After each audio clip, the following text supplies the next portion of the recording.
Welcome to Penrose Learning, where we make understanding easy. In this video, I will explain how to make sushi ginger. First, choose fresh young ginger, which is less fibrous and offers a delicate pink color when pickled. You'll need about 8 ounces. Gently peel the thin skin using a spoon or a vegetable peeler. Then, slice the ginger as thinly as possible.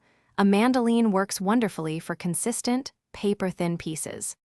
Next, we'll soften the ginger and reduce its spiciness. Place your thinly sliced ginger in a bowl and sprinkle it with about 2 teaspoons of kosher salt. Let it rest for 5 to 30 minutes. This step helps draw out excess moisture. Afterward, quickly blanch the ginger in boiling water for 1 to 2 minutes, then drain it thoroughly. This brief boil mellows the flavor. Now, let's create the essential pickling liquid. In a small saucepan, combine 1 cup of rice vinegar, about 3/4 of a cup of granulated sugar, and 1 teaspoon of salt. Gently heat this mixture over medium heat, stirring until the sugar and salt are completely dissolved.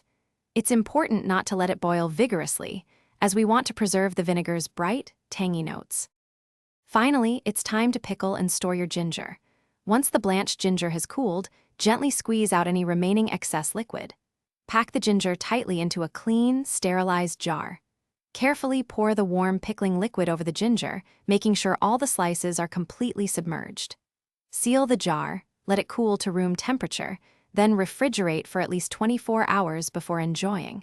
It keeps well for several months. Thanks for watching. If this was helpful, leave a like and consider subscribing. See you next time.